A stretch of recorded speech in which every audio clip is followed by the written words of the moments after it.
s'il vous plaît. Eh ben dis donc, on sent que vous êtes contents d'être là, ça fait plaisir. Ça va les gens? Ouais, comme ça quoi, effectivement. Vous savez ce que vous êtes venus voir ce soir ou pas du tout? Ouais, pas trop, c'est ça, c'est pour ça. Aujourd'hui, c'est un podcast qui s'appelle Vivement Dimanche avec Michel Drucker. Et on va parler avec nos copains Joseph Roussin, que vous pouvez encore applaudir s'il vous plaît. Et qui seront là tous les dimanches, Joseph Roussin, Rémi Boy et Fred Cham. Mes 3 blancs hétéros, à moi, je les ai achetés. La semaine dernière, je vous ai raconté que j'avais... J'avais cherché un appart, vous vous rappelez? Cette histoire d'appart. Il y en a qui étaient là la semaine dernière ou pas du tout? Ouais, t'étais là, tu te rappelles l'histoire de l'appart? Donc j'ai cherché un appart, et en fait, la dame m'a dit venez le visiter, mais moi je suis pas là, j'habite à la campagne, mais allez-y, il y a quelqu'un qui habite là-bas. Elle m'a donné le code et tout, j'y suis allé, et j'arrive devant le truc, et je toque, il y a personne pour m'ouvrir, et je l'appelle, je dis il y a personne, elle me dit bah oui, il y a personne, ouais. Je dis bah je visite quoi en fait exactement? Elle me dit bah la cour, je fais bah j'ai vu en photo, merci beaucoup. Et voilà, et en fait je l'ai rencontré cette dame et j'ai visité l'appartement. Et donc j'ai signé le bail, j'ai trouvé un appart dans le 18e. Je vois que vous êtes heureux pour moi et ça me fait plaisir, merci les copains. J'ai réfléchi encore à ce truc de elle t'a vraiment dit genre visite la cour? Ouais mais oui, et vraiment je vais aller devant la cour, j'étais là bon bah ouais c'est mignon ouais, c'est une cour quoi. Genre t'as dit faites un tour avant que j'arrive ou quoi? Ok, avant que j'arrive, j'allais attendre une semaine parce qu'elle était vraiment à la campagne. Ah elle était pas là? Non, elle habite pas là. Mais t'es sûr que tu loues l'appart? J'en sais rien du tout. T'as que j'ai parlé à un fantôme mais j'en sais rien. Mais t'as signé quoi du coup? Enfin, genre... Bah je l'ai vu après. Ah tu l'as vu après? Je l'ai vu là samedi, je l'ai vu pour signer le truc parce qu'en fait j'ai accepté en voyant la cour. Ah non mais vraiment? J'ai dit c'est une belle cour, absolument.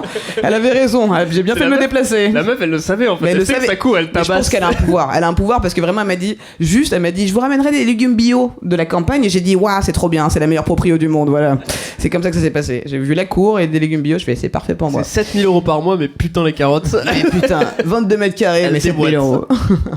Et donc je visite, mais attendez, tenez-vous bien, donc je signe le bail, la meuf est extraordinaire, trop mignonne et tout, elle vient avec sa fille qui est apparemment fan de moi, déjà j'arrive dans l'appart, il y a une photo de moi imprimée, hyper angoissante. Je me vois moi en train de me regarder. Bienvenue dans ton appart, Charlie. Ouais, très glauque. Mais là, mais c'est... Je comprends rien sur moi. Mais qu'est-ce qui t'arrive, frère? Non, mais c'est elle a mis une photo de boîte? Ouais. Elle a imprimé une photo de moi pour que je signe un autographe. Parce que tu te rappelles ce que j'avais dit? Tu te rappelles comment je lui ai dit? Donc elle t'a signé ici et ici. Ouais. Elle exactement. A sorti sur la 3e page. Elle a glissé dans le byte. Et maintenant, les légumes bio. Dans ta tête. Bah, c'était sympa, tu vois, elle était vraiment cool, très mignonne avec sa fille qui était fan, machin, bref. Et donc je signe le bail, tout se passe bien, et là elle me dit oh, j'ai une blague pour vous. C'est toujours mauvais signe, quand t'es humoriste, on dit j'ai une blague pour vous. Ça a commencé comme ça, elle me dit écoutez, avant, parce qu'elle me dit qu'elle travaillait à Europe 1 à la radio, elle me dit j'ai travaillé à Europe 1, elle me dit vous avez connu Éric Brocard? Je dis non, vraiment. Elle m'a dit que des noms comme ça, j'invente. Hein. Micheline Pouillou, non. Et l'homme orchestre, Philippe Michou.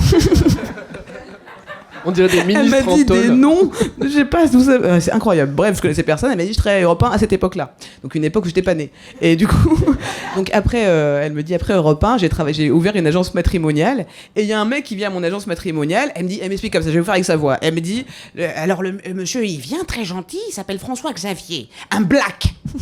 Je vous le dis quand même, l'a dit, avec cette violence. Un black.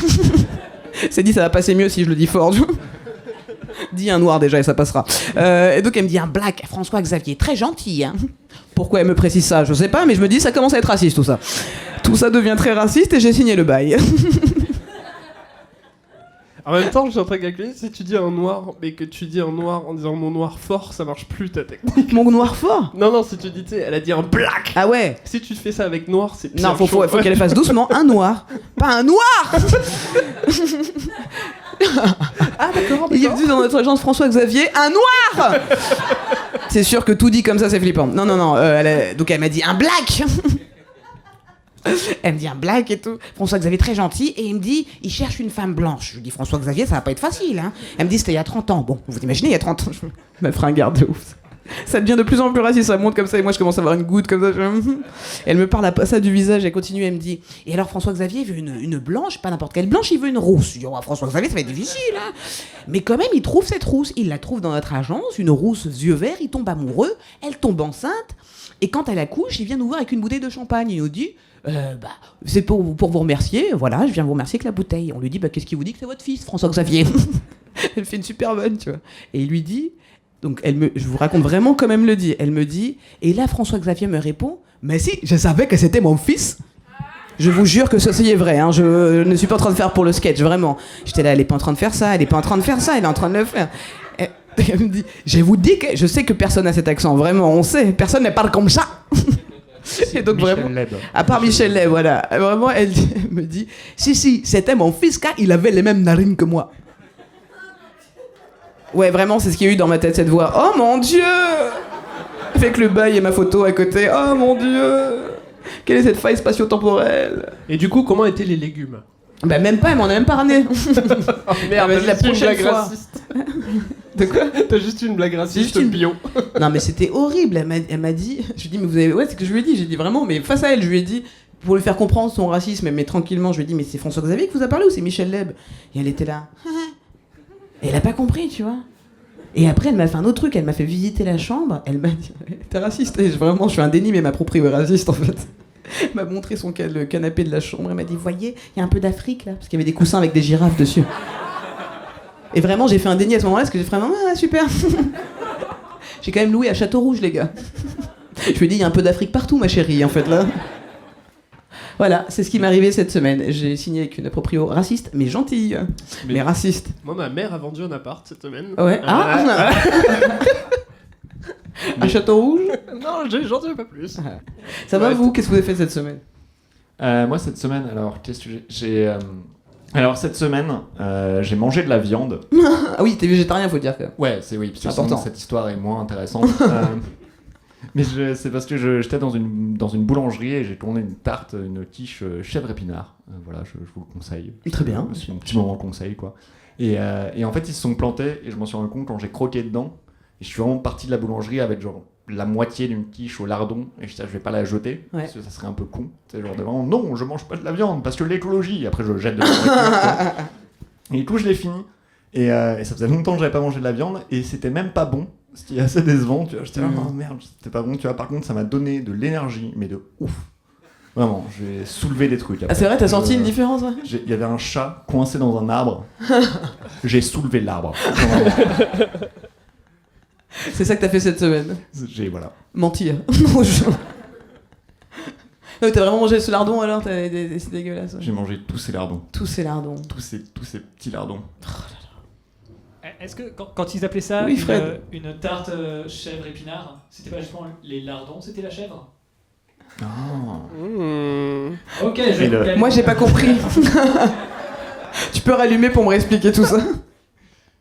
En gros, est-ce que J'adore le fait que les t'allumes. lardons...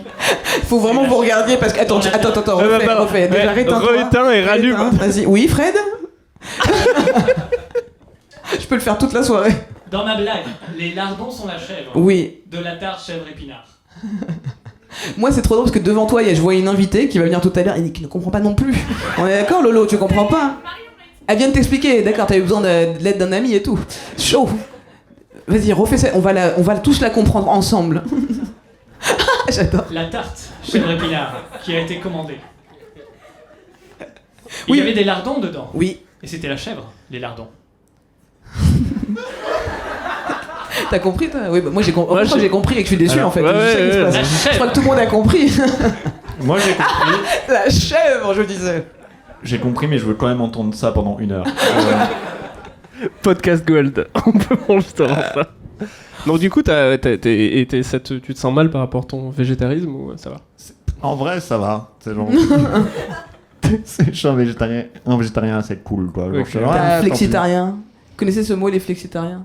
Ouais, Ouais. moi ça m'énerve. C'est assez énervant ou pas? Parce que je pense que je suis flexitarienne, moi. Bah tout le monde. Ouais, c'est ça, en fait. En fait. gros. Vous connaissez le mot? Flexitarien? Ouais.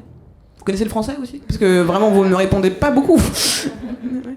Flexitarien, ouais. C'est bizarre. Pourquoi inventer ce mot? C'est pour faire chier les végétariens, vous croyez? C'est pour avoir envie de lancer une discussion sur le végétarisme sans l'être.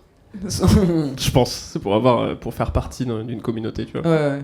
Genre vraiment, tu peux dire non. Oui, mais c'est ça. Je comprends très bien parce que moi aussi, des fois, je fais un petit peu de ce que tu fais. Là, genre, ah, ok, parlons-en. Les groupes, les sous-groupes. Ouais, c'est mon ouf. C'est tout ce que t'as fait cette semaine?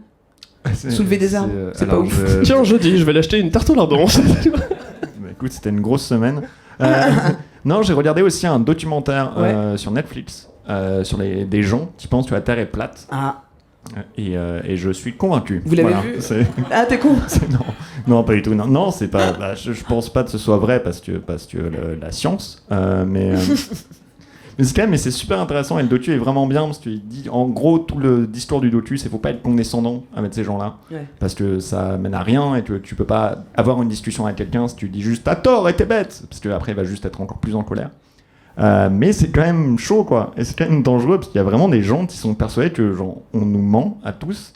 Mais moi ce qui me rend fou et vraiment c'est une question à laquelle j'arrive pas à avoir de réponse, c'est à qui ça profiterait que secrètement la Terre est plate. C'est genre, qui aurait cette conspiration ? Parce que ça amène rien à personne. Hein. Personne ne profite de ce crime. Oui, parce qu'ils n'expliquent pas les platistes pourquoi ils. Non. Pourquoi ils mentiraient là-dessus, quoi. Il y a aucun platiste qui dit pourquoi ils mentent. Ils sont là, genre, on nous ment. À un moment, il y a quelqu'un qui demande dans une conférence, mais du coup, qui sont au courant ? Est-ce que c'est le gouvernement, la CIA, le FBI ? Et il y a un des mecs qui gère une sorte de plateforme de théorie de platistes qui dit « Ouais, tous. Tous, ils sont au courant. » Et tous ils sont au courant que la Terre est plate. Et c'est eux qui mais il n'y a pas de raison particulière au fait non, il explique pas plus. Il dit juste Il s'appelle comment le documentaire Behind the Curve. Behind the Curve. Behind the Curve. C'est ça. Ils le disent comme ça ou pas dans la main Ouais, ils font ça. Bonjour et bienvenue dans Behind the Curve. En vrai, il est génial ce documentaire. Ah, il a l'air. J'ai pleuré 2 fois. Quand même. Non, vraiment. Non, c'est vrai. Moi, je pleure super aisément devant le documentaire. Ouais. Dès qu'il y a un peu de musique, dès qu'il y a un peu de musique et un gros plan, le père, attends, je fais putain quoi. Déjà le générique de début, t'as genre, je regarde la musique. Elle est plate, elle est tellement plate. Non, c'est un moment où il y a le mec qui a créé les platistes, là, enfin, vraiment qui a créé le move de la Terre est plate, c'est marrant à dire comme ça. Il va voir une éclipse. Et il y a vraiment tout un passage où il regarde l'éclipse et tu vois sur son visage il est en train de se rendre compte. Non, au début il fait genre et t'as vraiment le truc qui passe devant et à un moment il commence à sourire et c'est monté à la perfection où tu le vois un peu après dire c'est bon j'ai trouvé pourquoi on peut expliquer les éclipses tout en gardant que la Terre est plate, je l'ai compris en le regardant, il donne l'explication et il repasse l'extrait et de voir en fait le visage de ce mec qui soudainement tu vois, vraiment tout seul a refait l'histoire de l'humanité, tu vois. Ça m'a touché. Hein. Behind the Curve. Behind the Curve. Watch it. Ouais, mais c'est tu vas parler de il y a des personnages dans ce docu qui sont absolument incroyables. Parce que moi c'est mon moment préféré, c'est un mec qui a une moto un peu stylée, tu sais qu'il a vraiment fait lui-même et tout qui est méga stylé parce que vraiment sa méthode c'est que les gens vont le voir genre ah elle est super ta moto, il fait ouais et la Terre est plate. C'est ça la stratégie du gars. Et tu le vois vraiment en train de construire sa moto, genre vous allez voir, ils vont comprendre après. C'est comme si c'est le seul truc qui manquait. Alors, on croit pas trop à votre théorie. Ah ouais. Ah, ok, ça va, on est plus. Tu peux faire ça avec plein d'autres trucs en plus. T'as pas besoin d'avoir une moto quoi. Il peut avoir un pull un peu rigolo quoi. C'est avec beaucoup de choses. Il pourrait marcher dans un tribunal peut-être. Il est innocent, regardez sa moto, elle est géniale, elle est formidable, il doit avoir raison. Moi ça me fait rire, hein. Désolé. Bah je te laisse rire tranquille. Oui, c'est vrai. Non, c'est un très bon docu. Personne ne pleure devant des docus ? Moi, non, c'est rare quoi. Je trouve ça touchant à chaque fois, moi. C'est rare. Je réfléchis, est-ce que j'ai pleuré devant un docu il y a pas longtemps mais... Ah, du tout. Non. Un petit truc sur les pandas ou... Ah, ça, moi, si je pleure sur les pandas, c'est la weed, hein, c'est clairement pas les pandas. Qu'est-ce que je fais de ma vie, cette fois, petit truc. Beaucoup trop tard et je regarde les pandas à la télé. C'est pour ça que je pleure, c'est sûr. Et toi, alors, Rémi, t'as fait quoi ça cette semaine ? Ok. Bon, je le raconte quand même. Il m'est arrivé 2 trucs. Il y a un truc qui est très con et qui m'est arrivé avant-hier. Je suis allé acheter un comics. Donc je suis allé dans un magasin de comics. Et je suis rentré. J'étais jamais allé dans cet endroit et je suis vraiment rentré dans le magasin de comics des Simpsons quoi. Genre c'était que des gars qui connaissaient clairement tout par cœur et tout, avec le gars qui tenait avec la grosse beubare qui clairement tu lui poses une question, il va te parler longtemps. Je lui ai posé une question, il m'a parlé 1h30. J'ai 1h30. Il m'a expliqué tous les scénarios de tous les comics des 2 dernières semaines. Il y a des fans de comics là dans la salle ou pas ? Non ? Non mais qui pourraient en parler. Même c'était moi, ça me dérangeait pas, tu vois. Le truc qui m'a fait marrer, c'est que pendant que le mec me parlait comme ça, il y a un gars qui débarque dans le magasin et il s'avance vers un vendeur. Il va le voir, il fait excusez-moi monsieur, juste une petite question. Spider-Man, genre ses pouvoirs, les œils comment ? Et tu vois, le vendeur, il était en mode genre, mais ok, bon, je suppose que. Il fait, bah en fait, voilà, ce qui s'est passé, il s'est fait piquer par une araignée. Et tu vois, le mec, vraiment, il prend l'information et t'as. Oh, ok. Non. Je te jure. Et attends, et le mec, il fait, ok. Parce que, genre là, j'ai vu, il y a un film, il sort, et c'est un autre Spider-Man. Et genre, lui, comment il a eu ses pouvoirs? Et le mec, il fait, bah, lui aussi, s'est fait piquer par une araignée, tu vois. Et le mec, ok. Et tu vois, il est préparé pour sa vraie question, et le mec se lance, il fait, ok, est-ce que c'est déjà arrivé? Genre, il y a un gars, il se fait piquer par les 2 araignées. Et ce genre, t'as le vendeur de comics qui était là, genre en mode. Et vraiment, il avait trop vu là. Mais je te jure, ouais, c'était vraiment ça. Et j'ai vu lui qui était en train de relire tous les Spider-Man dans sa tête, genre. Oh, effectivement, ça a été mentionné dans l'épisode. Et le gars est resté. Je l'ai enregistré sur mon portable, la conversation. Ça devenait ouf à un moment. Ouais. On peut pas partager un peu ça? Bah, j'ai 3 minutes de lui qui pose des questions assez cheloues sur Spider-Man. Ouais. Et il a parlé pendant 1 heure avant de passer à Wonder Woman. Et il avait plein d'autres questions. C'est fou. Voilà, c'est la première histoire. J'ai pas vraiment de chute parce que j'ai juste acheté mes comics. T'es parti, t'as dit. Je suis resté 3 heures. C'était dur comme un truc, ouais, ça m'a fait exploser. Et non, sinon le truc que je voulais vous raconter, c'est un peu chelou. Je m'intéresse, enfin, je suis tombé sur un groupe, un monde que je ne connaissais pas. Tu sais, j'en ai parlé sur un podcast avant. J'avais vu un documentaire encore sur... T'as parlé ça sur un autre podcast? Non, sur le dire. Ah oui. C'était au premier épisode que je fais. D'ailleurs, il faut que j'aille. J'en ai podcast avec cette histoire. J'avais vu un documentaire sur l'industrie du porno qui m'avait vraiment dégoûté du porno. Et je me suis dit, vas-y, Rémi, j'arrête à vie de regarder du porno. T'as pleuré combien de fois J'ai pleuré tout le long du truc. J'ai pleuré au générique des débuts. Putain, elle souffre. Du coup, ça fait. Est-ce que c'était genre le pire porno que t'as jamais vu? J'avoue. En vrai, c'est vraiment l'inverse d'un porno de pleurer devant un porno. Super triste. Et du coup, je me suis dit, ok, j'arrête. Et du coup, j'ai tapé genre arrêter le porno sur Google. Parce que c'est comme ça que je réagis à chaque fois que j'ai une question sur le monde, tu vois. Et je suis tombé sur un monde de forums de gens qui s'expriment sur leur addiction au porno. C'est des trucs vraiment vénères, tu vois, les mecs ils en chient et tout. Et ils avaient un forum entier dédié à l'arrêt du porno par l'arrêt de la masturbation. C'est des mecs qui ne se branlent plus du tout, tu vois. Ils arrêtent de se branler. Non mais attends, c'est-à-dire que le forum entier, c'est que de messages de mecs qui ne se sont pas branlés depuis X temps. Et je veux dire, les messages, ils sont... Est-ce que genre tout est écrit en majuscule? En majuscule, ouais, de ouf. Non mais... Aidez-moi. J'en ai déduit 2 trucs. 2, soit les messages sont très courts, genre c'est horrible, j'en peux plus, des trucs comme ça. Je te jure, il y en a plein des comme ça, de genre je vais craquer les gars, aidez-moi. Et tous les autres messages, c'est vraiment, tu voyais que les mecs, ça faisait genre, c'était des grands prêtres de pas s'être branlés. Le mec fait écoute petit, moi ça fait 8 mois que je me suis pas touché la bite. Et laisse-moi t'expliquer. Tu peux le faire, ok? Tu peux le faire, tu verras, ce sera mieux. C'est pas dangereux même de pas se vider comme ça là? On peut en parler longtemps, j'ai lu vraiment énormément de trucs. Mais il y a un message qui m'a tué. Le mec, il a juste écrit jour 4. Mec, il fait des barres sur son mur. Tu vois déjà que son jour 4, le gars, littéralement, il devait être genre jour 4. Et je te jure que c'est vrai, il a écrit ça. Il a écrit c'est très difficile de résister, mais aujourd'hui j'ai eu les premiers effets positifs. Je me suis enfin mis à la peinture. Et je te jure, j'étais en train de dire ça. Mais ce mec devait se branler à longueur de journée en fait. Surtout, j'ai pleuré de rire en imaginant le mec, ça fait des années que chez lui, il a acheté un chevalet et un peu de peinture à chaque fois qu'il est... Ok, c'est peut-être aujourd'hui. Non. Oh putain.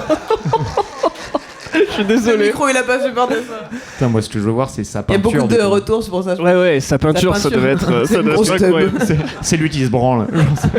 Tu sais, mais vraiment décidé. Elle marquait plus jamais. Plus jamais ça. Ceci n'est pas une pipe. Never again. Et il y avait un message qui m'avait tué aussi, c'est un mec qui avait écrit oui bonjour, voilà, ça fait donc maintenant 2 mois que j'ai arrêté de masturber et mon pénis a exactement la même taille. Et je te jure, j'ai vraiment lu plein d'autres messages, à aucun moment il y a un mec qui disait que ça faisait grossir la tub, tu vois. Donc c'est à dire que le gars c'est juste pas branlé pendant 2 mois. Il allait engueuler ses potes genre bah ça marche pas hein. Personne te l'a dit frère. N'importe quoi, c'est fou. Ouais, c'était une bonne semaine. J'avoue qu'on a fait beaucoup de trucs. Hein. Dans le prochain épisode, retrouve mes copines Marion Séclin et Eulor Costa. Allez, abonne-toi. Abonne-toi, wesh.